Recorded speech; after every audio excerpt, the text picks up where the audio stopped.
warahmatullahi wabarakatuh. Perkenalkan, nama saya Najmi Al-Jogja.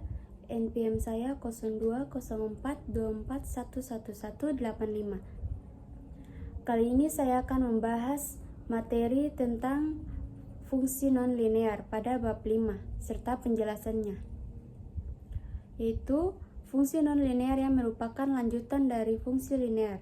Jika dalam fungsi linear gambar dari grafik berbentuk lurus, namun tidak demikian pada grafik fungsi non-linear. Namun fungsi non-linear memiliki grafik yang belok atau lengkung. Fungsi non-linear dapat berupa fungsi kuadrat dan fungsi rasional. Dalam bab ini akan disajikan fungsi kuadrat yang gambar grafiknya berbentuk suatu parabola, vertikal dan horizontal. Fungsi rasional atau pecah yang gambarnya berbentuk hiperbola, fungsi kubik, lingkaran, dan elips. Berikutnya itu fungsi kuadrat.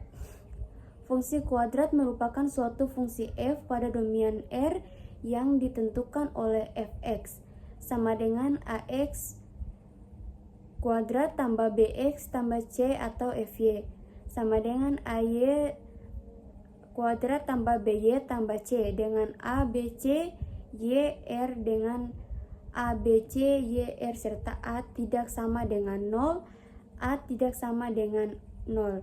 Fungsi kuadrat tersebut memiliki masing-masing persamaan, yaitu y sama dengan ax kuadrat tambah bx tambah c dan x sama dengan ay pangkat 2 tambah by tambah c. Kedua persamaan tersebut berbentuk grafik parabola. Pada persamaan pertama, grafik parabola berbentuk tegak karena memiliki sumbu simetri sejajar dengan sumbu y. Dan pada persamaan kedua, grafik parabola berbentuk datar karena memiliki sumbu simetri sejajar dengan sumbu x. Selanjutnya, parabola tegak. Untuk parabola tegak memiliki persamaan umum sebagai berikut, yaitu ada di sini. Selanjutnya C, fungsi pangkat 3. Polinomial tingkat 3 dengan satu variabel bebas disebut sebagai fungsi kubik dan mempunyai bentuk umum sebagai berikut. Y sama dengan A0 tambah AIX 1 tambah A2 2x kuadrat tambah A3x kuadrat, di mana A3 tidak sama dengan 0. Fungsi kubik ini jika digambarkan dalam bidang koordinat kartesius, kurvanya mempunyai dua lengkung atau konkav, yaitu lengkung ke atas dan lengkung ke bawah. Selanjutnya ada contoh soal serta penjelasannya sebagai berikut. Berikutnya, fungsi pecah. Fungsi pecah atau rasional merupakan fungsi suatu fungsi yang variabel bebasnya terdapat dalam penyebut. Persamaan suatu fungsi pecah ini disebut persamaan hiperbola dan memiliki sumbu asimtot. Sumbu asimtot merupakan sumbu yang didekati kurva hiperbola tetapi tidak pernah menyinggung. Suatu fungsi pecah mempunyai bentuk umum. Selanjutnya ada contoh soal serta penjelasannya sebagai berikut. Berikutnya yaitu lingkaran. Secara geometri, suatu lingkaran didefinisikan sebagai tempat kedudukan titik-titik pada suatu bidang yang mempunyai jarak tertentu dari suatu titik yang disebut pusat. Jarak titik-titik tersebut dari pusat disebut jari-jari lingkaran. Berikutnya ada contoh penjelasan serta jawaban soal tersebut. Berikutnya elips. Secara geometri, elips didefinisikan sebagai tempat kedudukan titik-titik dalam bidang yang jumlah jarak dari dua titiknya konstan. Suatu elips mempunyai dua sumbu simetri yang saling tegak lurus. Sumbu yang panjang disebut sebagai sumbu utama dan sumbu yang pendek disebut sumbu minor. Titik-titik potong sumbu-sumbu tersebut adalah titik pusat elips. Kita lanjut ke bab 6. Yaitu aplikasi fungsi nonlinear dalam bidang ekonomi. Pada bab sebelumnya telah dibahas tentang aplikasi fungsi linear dalam bidang ekonomi dan bisnis. Namun kadangkala untuk menggambarkan hubungan antara dua variabel ekonomi tidak cukup dan kurang tepat kalau didekati hanya dengan fungsi linear. Dengan demikian, untuk menggambarkan hubungan antara dua variabel ekonomi dapat juga didekati dengan fungsi tan linear.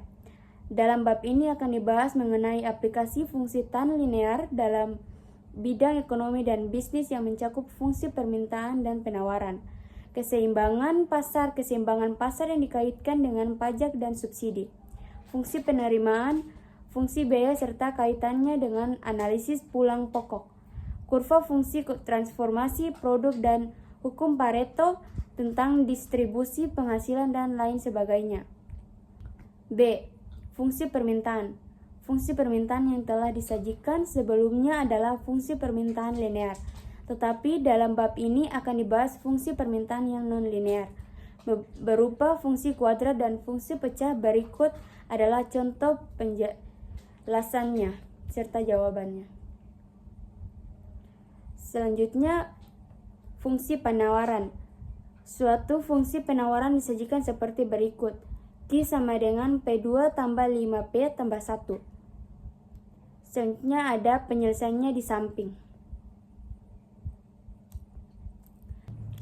D. Keseimbangan pasar. Sebagaimana telah disajikan sebelumnya bahwa jumlah dan harga keseimbangan pasar diperoleh secara geometri dengan menggambarkan kurva permintaan dan penawaran secara bersama-sama dalam satu diagram. Di samping itu juga keseimbangan pasar dapat diperoleh secara aljabar dengan memecahkan fungsi permintaan dan fungsi penawaran melalui metode eliminasi dan metode substitusi. Dalam bab ini kita akan mencari nilai keseimbangan pasar, di mana fungsi permintaan dan penawarannya berbentuk non-linear. Berikutnya, kurva transformasi produk.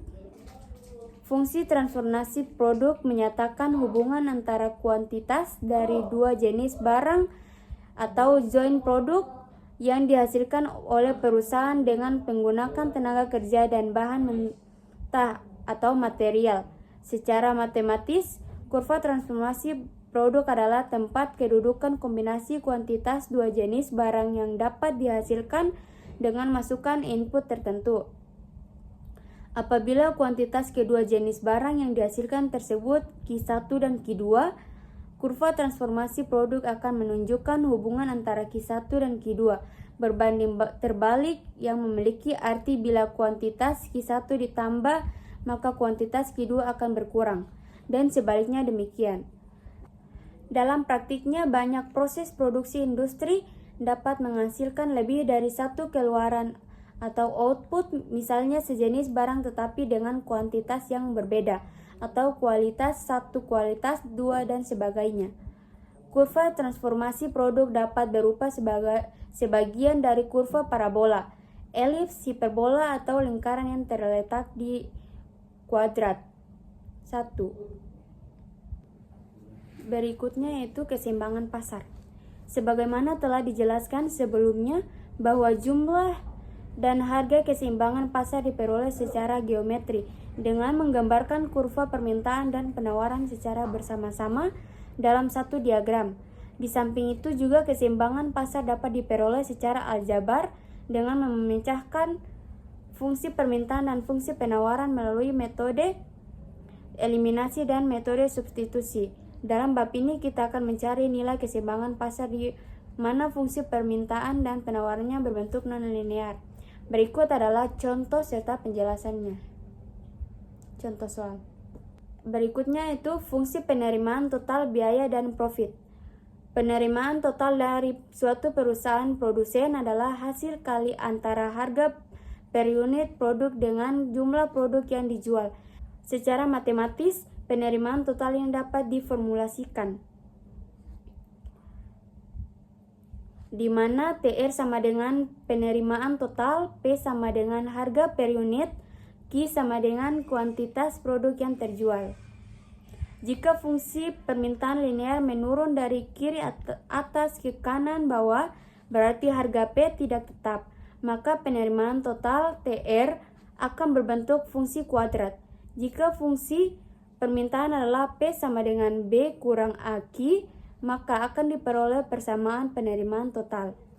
TR sama dengan P titik Q, TR sama dengan dalam kurung B kurang AQ tutup kurung titik Q. TR sama dengan BQ kurang AQ kuadrat. Bentuk kurva dari persamaan di atas merupakan parabola yang terbuka ke bawah dan memotong sumbu Q di 2 titik, yaitu Q sama dengan 0. Dan karena kurva parabola terbuka ke bawah, berarti fungsi penerimaan total ini memiliki titik puncak yang maksimum, yaitu titik puncak sebagai berikut. Adalah contoh soal serta penjelasannya. Berikutnya adalah kurva transformasi produk. Fungsi transformasi produk menyatakan hubungan antara kuantitas dari dua jenis barang join produk yang dihasilkan oleh perusahaan dengan menggunakan tenaga kerja dan bahan mentah material. Secara matematis, kurva transformasi produk adalah tempat kedudukan kombinasi kuantitas dua jenis barang yang dapat dihasilkan dengan masukkan input tertentu. Apabila kuantitas kedua jenis barang yang dihasilkan tersebut Q1 dan Q2, kurva transformasi produk akan menunjukkan hubungan antara Q1 dan Q2 berbanding terbalik, yang memiliki arti bila kuantitas Q1 ditambah maka kuantitas Q2 akan berkurang, dan sebaliknya demikian. Dalam praktiknya, banyak proses produksi industri dapat menghasilkan lebih dari satu keluaran atau output. Misalnya sejenis barang tetapi dengan kuantitas yang berbeda, kualitas 1, kualitas 2, dan sebagainya. Kurva transformasi produk dapat berupa sebagian dari kurva parabola, elips, hiperbola, atau lingkaran yang terletak di kuadran 1. Berikut adalah contoh gambar 1, gambar 2, dan gambar 3. Sekian, hanya itu saja yang dapat saya jelaskan, yaitu wassalamualaikum warahmatullahi wabarakatuh.